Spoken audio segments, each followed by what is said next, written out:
What if I told you that the most successful leaders aren't just smarter or more experienced? They've mastered something that has nothing to do with their MBA or industry expertise. While our competitors are drowning in digital overwhelm, making reactive decisions under pressure, you watching their stress infect their entire organization, there's a small group of executives who've discovered how to find clarity in chaos. And they're not just surviving today's volatile business environment, they are thriving in it. Today, we're revealing the leadership intelligence that Harvard Business Review says can help you more than any MBA can. It's the practice of mindful leadership. I am excited to be here today with Timothy Swartz. He brings a rare combination of C-suite experience and deep mindfulness expertise to executive coaching. As a former CFO and strategic transformation leader at Fidelity Investments, and MUFG Union Bank and PwC, he understands the intense pressures that are facing leaders today. With over 2,000 hours of personal mindfulness practice and training under renowned teachers like Jack Kornfield and John Kabat-Zinn, Timothy guides senior executives in integrating mindfulness into their decision-making and leadership effectiveness. His Harvard MBA and certification as a professional mindfulness instructor uniquely position him to help leaders find clarity and resilience in today's chaotic business environment. Timothy, welcome to the Courage to Advance podcast. I'm so excited you're here today. So excited to be with you, Kim.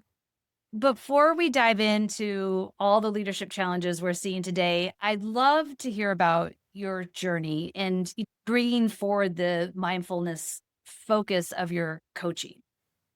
There's kind of two paths that come together at some point, right? I was a pretty ambitious kid, I guess, and studied accounting, worked for a CPA firm, was very fortunate in working for a little startup in my 20s where I became essentially the chief operating officer and CFO, though we didn't call it that because it was this tiny little company. So it was a lot of fast growth. And then I wrote about all the mistakes I made to get into Harvard Business School and got into management consulting. And consulting, when I was working with leadership teams, they asked me to start coaching them. And I was like, I guess I could sort of do that, but don't really know what that means. Went to school at night for 2 years at a graduate school of psychology, which I'd always wanted to do. Actually, I always had this interest in psychology and being a therapist potentially, but I didn't think I'd be satisfied as a therapist. I liked the coaching part more.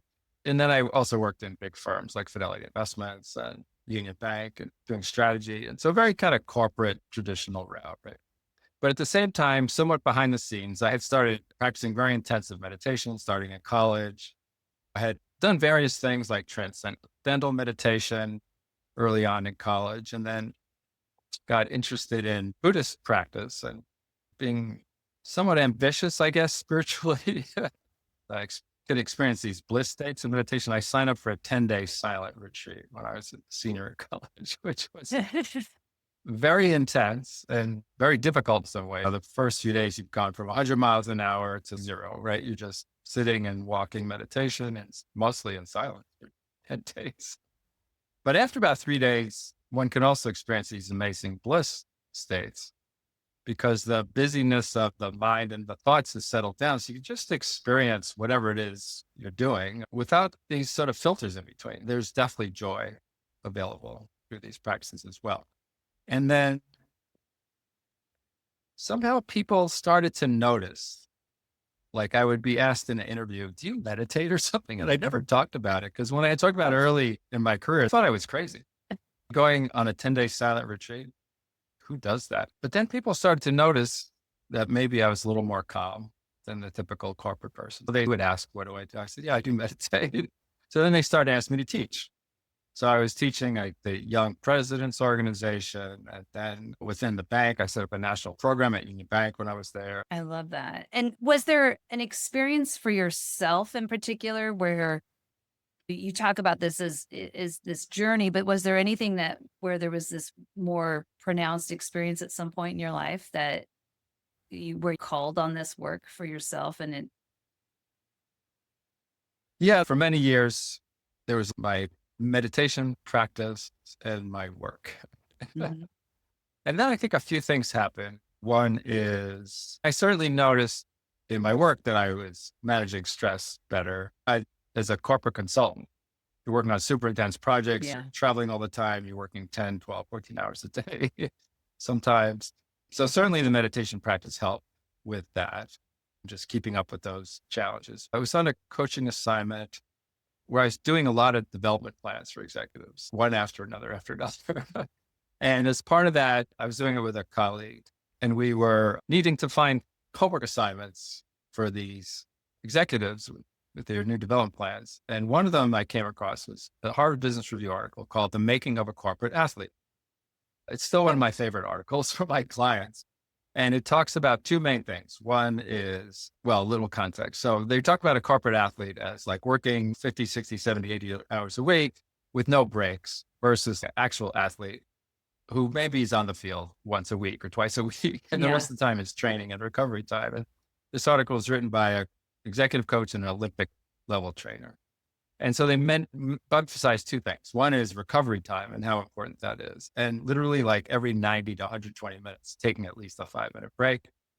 And then the other thing was these 4 capabilities that said you need to be a corporate athlete. One is the physical strength, emotional strength, mental strength, and spiritual strength. And spiritual, they defined as purpose. And I thought, oh, that makes a lot of sense. I've been an athlete.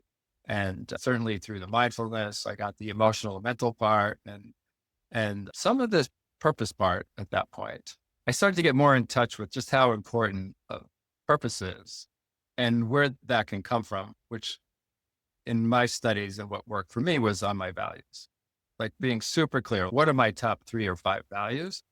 And how do I live from those each day and each moment? If I want to be a connected person, right? If that's a big value for me, and say I'm meeting a friend for a hike, is the point to get to the peak as quickly as possible? Or is it to have a good connection with my colleague or my friend while we're hiking? In the workplace, if I say being a kind person is important to me, if something comes up that's challenging in a meeting, how do I maintain being kind, for example? So as part of my teaching mindfulness in these corporate settings, I started to teach people how to do that. And just really, and now I start any coaching engagement with that. Like, why are you here? That's such an important question. And I think it's something that we don't ask ourselves enough. And sometimes maybe the quick response is maybe more surface level and not as thoughtful because of Mhm, how much we're moving through these busy days. I think I want to take this a little bit into something that you and I talked about prior, mhm. which is really this idea of with so much of the uncertainty and so much of just the fast paced nature of at least our American business culture, Yeah, there's this sense of control. Where do we have control? Where do we have agency? And one of the things you and I had talked about that I would love for you to speak to a little bit more for our yeah, listeners is we talked about, you use this term as mindfulness as kind of this activity with agency. And I think explaining that a little bit more and how it differs from this casual understanding, I think we're mindful when we say we need to be mindful. And it's yeah, just this very passing comment. And I feel like it doesn't really carry the weight or understanding of what you're speaking of. So I'd love for you to just talk a little bit more about that. sure. Yeah, maybe I'll talk about what the definition of mindfulness is, and Yes. then maybe talk about why it's so helpful in terms of having agency, actually. I would say mindfulness is a lucid awareness that arises from paying attention on purpose in the present moment and in an open and curious way. It's not about stopping one's thoughts or just accepting what's ever going on, one's fate without agency. Hmm. But if one's paying attention at that level, we also tend to be in touch with your values, right? Am I actually acting from my values? In business, we talk about measurement, feedback loops, right? And performance management. Hmm. So we're really kind of measuring our own mental activity, emotional Yeah. activity.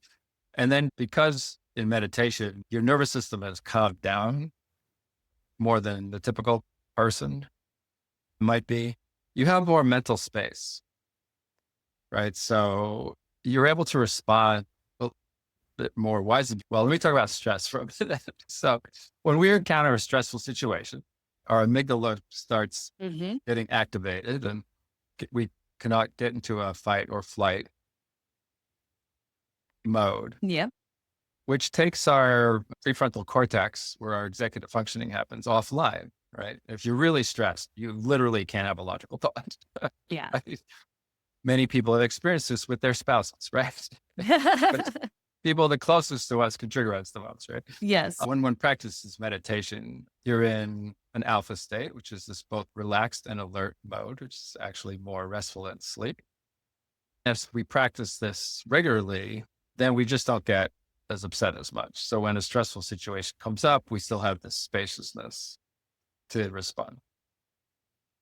That's what brings to mind for me too is there's the instrument we use in a lot of our work with executives is called the Harrison assessment. It's this behavioral based assessment, and it very much identifies those behaviors. And we talk about these flip behaviors that happen when we're under stress and the unintended consequences. And what I really appreciate about what you're sharing here is the ways of bringing in a real deeper understanding of mindfulness in a way to help you manage the sensation of those flips and the situations and the scenarios you have of how you might be able to get ahead of it and also maybe smooth out some of those behaviors. And when we think about it from that Harrison term, it's because we favored a particular behavior over another that would more likely be complementary to smooth it out. So we have these imbalances, which all of us have in some degrees. We need to have these tools in ways that can help us work through them. And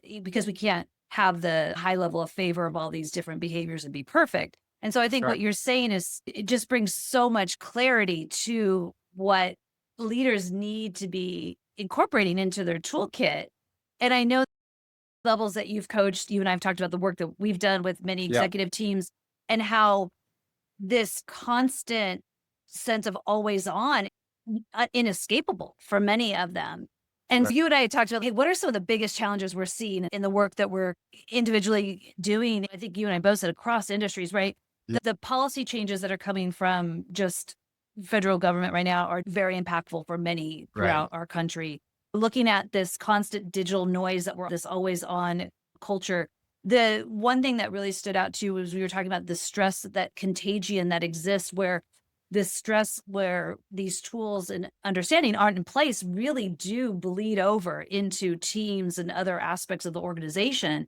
And then you started to talk about this a little bit earlier, the personal values conflict that many leaders have in trying to navigate with all of this going on. When you think about that list, what does stand out most profoundly to you? I think you had mentioned the values. Is that kind of where you feel the foundational aspect of where people should be beginning? Well, yes. Okay. I think individuals should begin there. If one wants to live an authentic life, be an authentic leader, to me, that's the starting point. Right? Yeah. What are my personal values? How do they sync or not with the organizational values? I do think that's where you start for sure. And then what are the ways, the strategies or tactics, if you will, that enable me to lead as an authentic leader in that? I think to me, those different areas, it'll be hard to say for me, which is more than Yeah. affecting business at large more than the other. But I think maybe what they have in common is like an organizational stress contagion, right? Whichever particular thing it is, the policy changes or just the digital overwhelm. To me, it comes sort of all comes down to this level of stress and Yeah. how a leader or organization is dealing with this stress contagion, right? What's coming to mind is some of the work I've done in organizations as well. And one of the things that I think is so challenging and so critical for leaders to think about is when you have whatever those stressors are, when you have each of your members of your executive team experiencing them and experiencing these imbalances that can happen that can cause the flip behaviors of the reactions, that is a really, really dangerous situation for a leadership team in the organization because that does filter down. It's bad enough having one leader in that situation. It's a terrible situation when your entire leadership team is experiencing that on an ongoing basis. It's Right. hard to imagine how do you get your footing under you in those situations to stabilize the group so that it can lead. Right. Right. when we talk about more of this digital overwhelm that we Mhm. all in some fashion are Yeah. navigating, I was talking with an executive recently that works with a team across multiple time zones. And one of the things I found really interesting is that this executive was finding it very challenging to set boundaries out of fear of disappointing others. Yeah. And that is common for many Yeah. leaders. And given the reality that leaders today are bombarded with all of this information from all these different directions, whether it's deadlines or data or whatever the case is, Yeah. how do you find mindfulness helping executives cut through that noise and being able to regain some of that mental clarity and confidence in their decision making? Going back to that now ancient article on the corporate, part of it is just like basic physical reality. In some cultures in particular, so there's a lot of emphasis on working a lot of hours. But if you look to the research, like it's done at Stanford, for example, like after 50 hours, it's pretty quickly very bad return on investment of time, Mhm. right? And Very much. I think there was one by an economist there actually who looked at this. And if you're working 70 hours a week, you're actually not getting anything done more than if you were doing 55 hours a week, because those extra 15 hours is just really ineffective, right? Yeah. And I know personally, I experienced this in consulting. You'd be working very hard almost to the last minute before a presentation because there's so much data, you try to figure out how to present it well and all that. And we'd find ourselves working into the wee hours of the night. We called it the witching hour. At a certain point, you thought you were making progress, right? And you'd be Right. these decks, and then you'd look at it the next morning, you go, oh yeah, we should have stopped at 6 p.m., not midnight, because those last 6 hours were just a joke. Yeah. It's Um, interesting how that sheer will can push us through, but yet not guarantee any better production, right? A diminishing return is such a real thing. why keep doing that? But from a more mindfulness perspective, so I'd say there's maybe three things: intentional awareness, which I talked about the foundation Mhm. of that, maybe strategic prioritization, which kind of has a big overlap with more traditional, like how to prioritize, and then what I call sustainable practices. So maybe I could talk about the first and the third, the Yes. intentional awareness and the sustainable practices a bit. I'll back up a little bit. So I studied in this tradition I study is a Buddhist lineage, if you will, going on for thousands of years. And there's three main practices: concentration, mindfulness, which I've talked about, and these heart practices, which are around cultivating kindness and compassion, joy, and equanimity, like a calm mind, right? And the last one, I know the heart one can sound a little woo woo, but it's used today, for example, in treating PTSD. These are very powerful practices, harnessing the power of the mind and the heart. So going back to the concentration practice, in any meditation practice, there's concentrations involved. You're bringing the attention in a focused way back to your breath or on your thoughts. And within emotional intelligence, right, there's four quadrants. The first is self-awareness.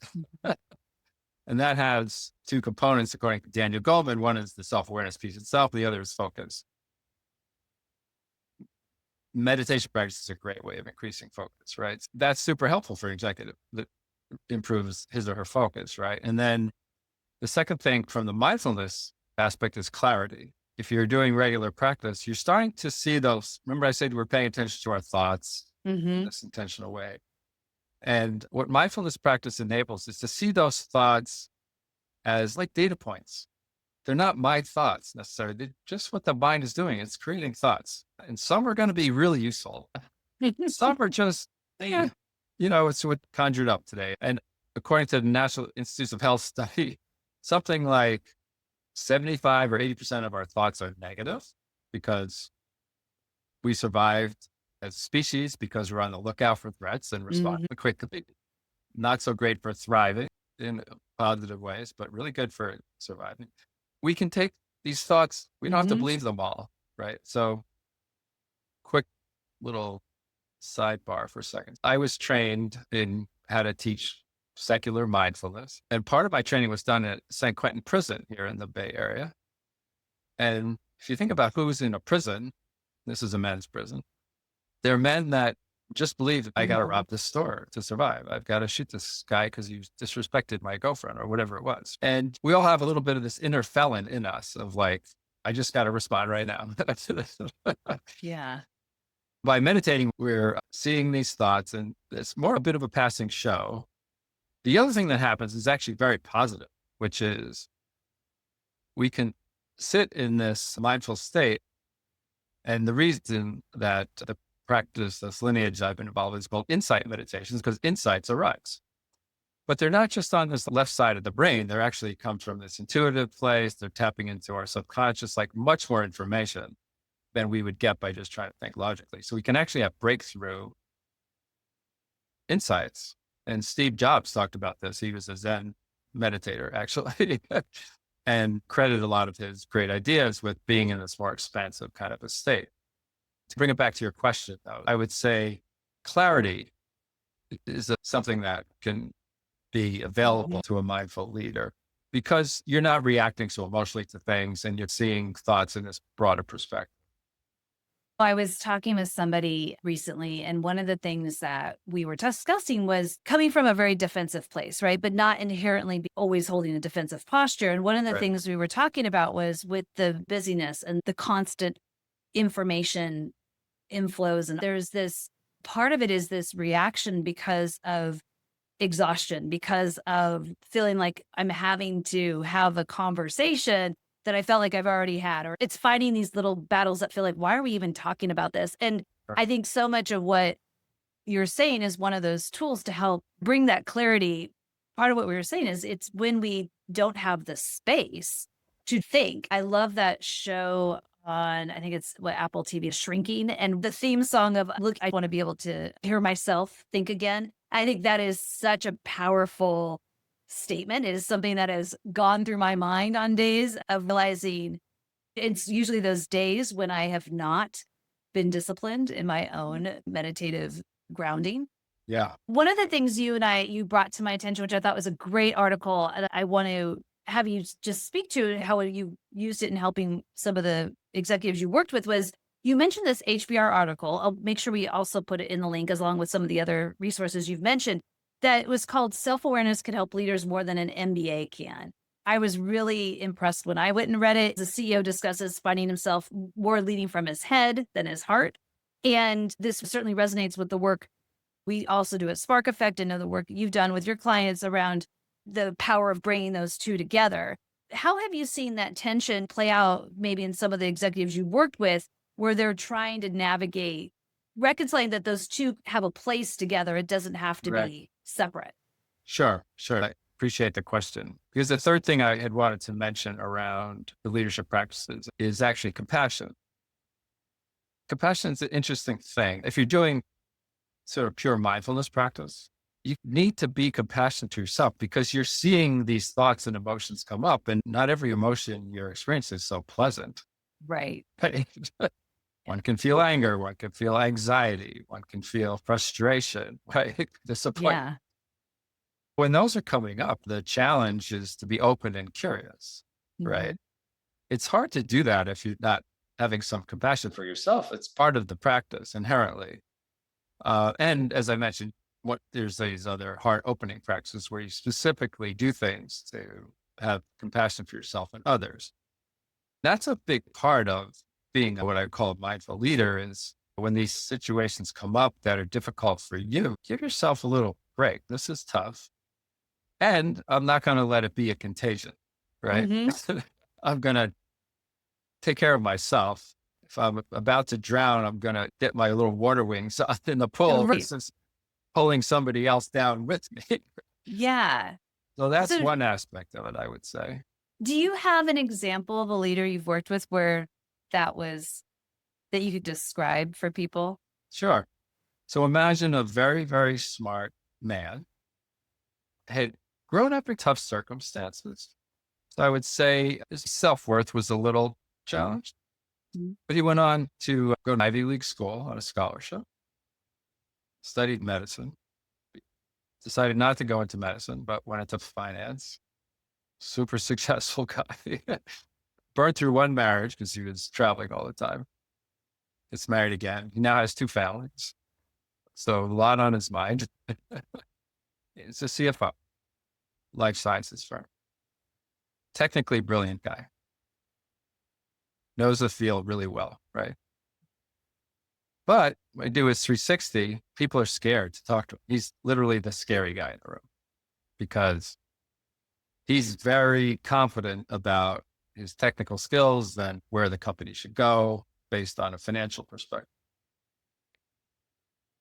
We started working together, and I did this exercise with him on his values. And then I did this repeating question exercise of, why do you want to be here working with me? And his answer was harmonious relationships, Interesting. right?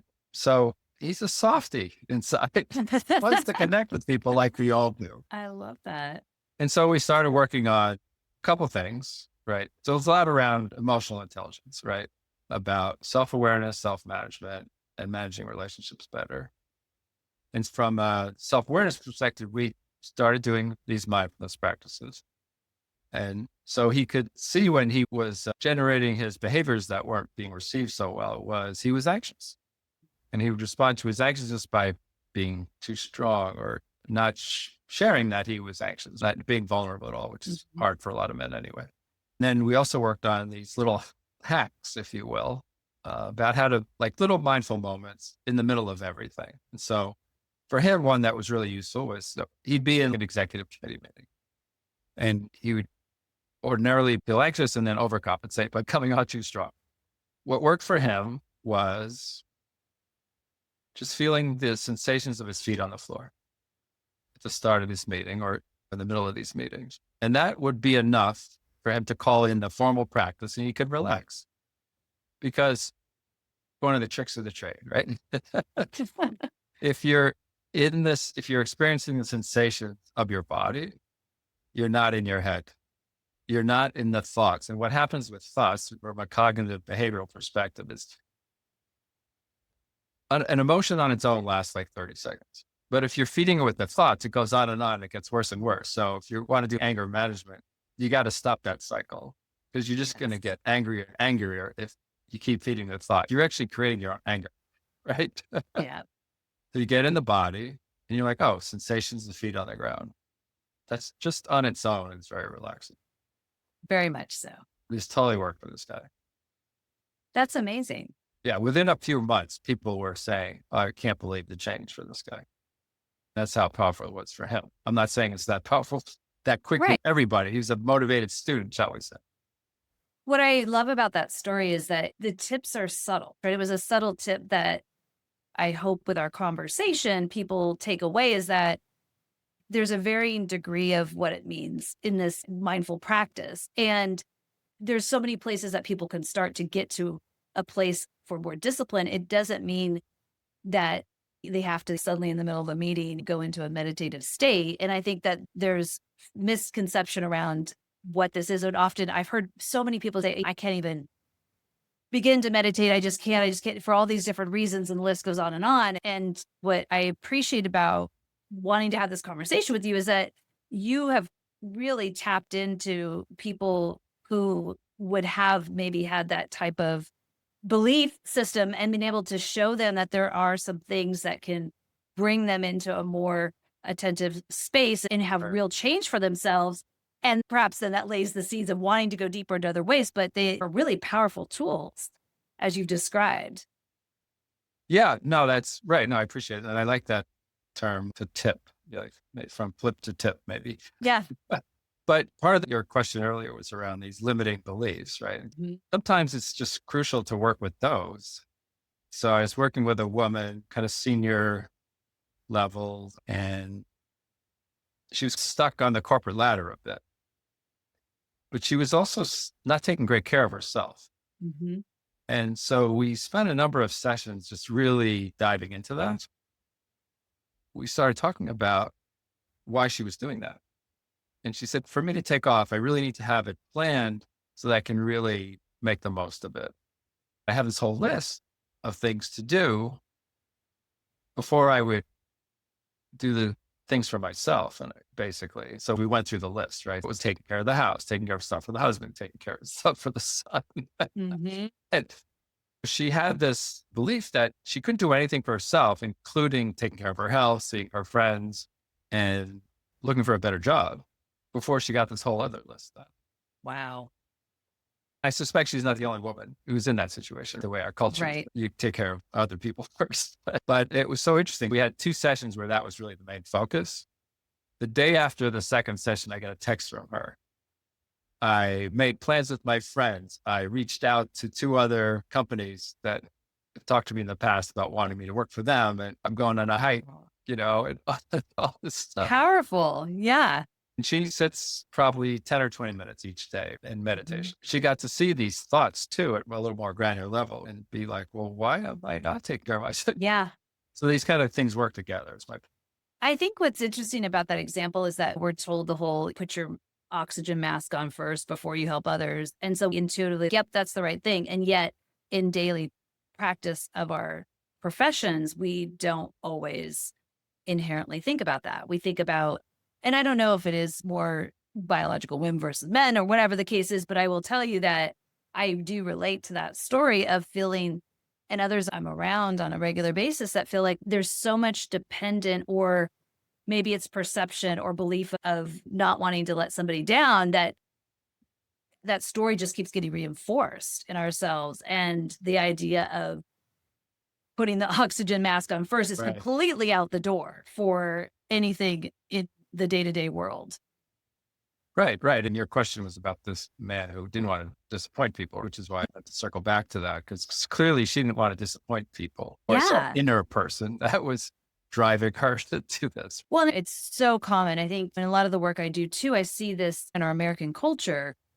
This idea of asserting ourselves to say Yeah, what we need is really low. It's frowned upon. There's some interesting dynamic yeah, there that we carry, and yet it doesn't have to be in conflict with being a team player or being right. successful or contributing. And I think that also that idea of this work-life balance, Yeah, what I think people are trying to really get at is be able to figure out how can I have permission structure for that to be acceptable, as well as be able to say, this is what I need to fulfill that. And yet there's some conflict in that, depending on a certain type of organization and things. yeah, I think a younger generation, this Gen Z that's coming into our workforce today, has a different view of that, which maybe yeah. could help all of us in some fashion. Right, right. I think that's likely. So I'm glad you brought that up because I wanted to talk a little bit more about compassion, actually.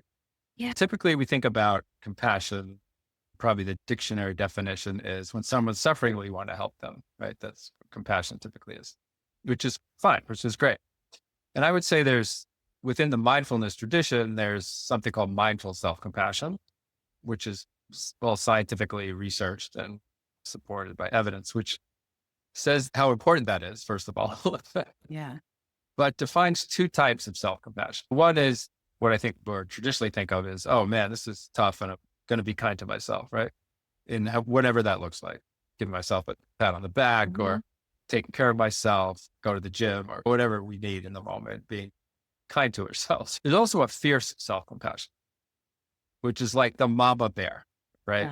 Ah, Which says, no, I'm not doing that. That's not good for me. I need healthy boundaries. This client I was talking about, she needed some healthier boundaries around taking on everything for the whole house and the whole household and her whole family versus putting on that oxygen mask first. yeah. And it can look like defending oneself physically, right? I'm in a dangerous situation. I need to Mhm. get out of here or defend myself, right? Those are also self compassion. I like that. It's an interesting reframe too. We don't think about that as compassionate connection as well. That's really very, very insightful. Yeah. So Or encouragement, like, yeah, go, see, yeah, everything, exactly. like, yeah, go for it. Change is constant. And one of the things that I've talked about in the past is that it's interesting to me that we can say that change is constant, and yet we could have this sense of once this thing is done, I'll be able to find time to be more mindful or to Yeah. meditate or to go to on a vacation, whatever, right? And we hold Right. these things in parallel, which are completely at odds with one another. So for listeners who are finding themselves in one of these challenging situations, but haven't either created a formal mindfulness practice or Yeah. aren't sure where to start, what would be your recommendation as just even a first step?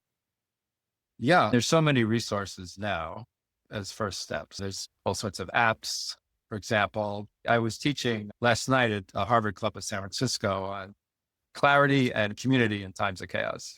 It's around mindfulness and in your life and at work and so forth. And one of the participants who had done some meditation, but mostly on apps, and she said, having you lead this was so much more powerful.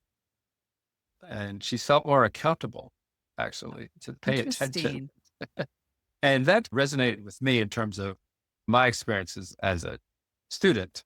Having it live in person is ideal, and in a group is ideal for various reasons. One is you're there, it's more powerful, but the group energy is very helpful, actually. I think there's something just energetically that happens where it's easier to go deep and to get it. I would say some kind of regular group meeting where you get instruction, because you can't learn it all in one session. Right. And it also helps in a group to be accountable to actually practice. When I started out, all the research, I started because I was just interested, but then US and the Western science started to catch up, if you will, starting in the late 60s, early 70s.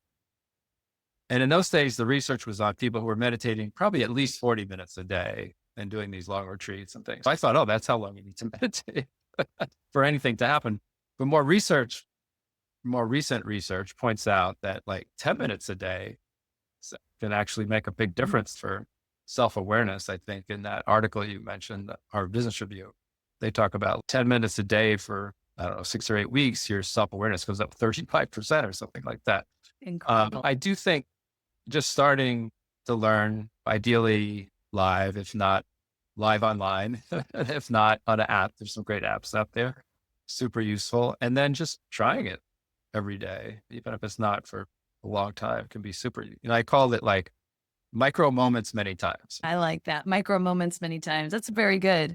So final question, a bit of a combination. You could answer it how you choose. What's your vision for how business leadership might evolve with more mindful executives? And is there any final thoughts you want to make sure you impart on our listeners that we haven't necessarily talked about or you want to emphasize?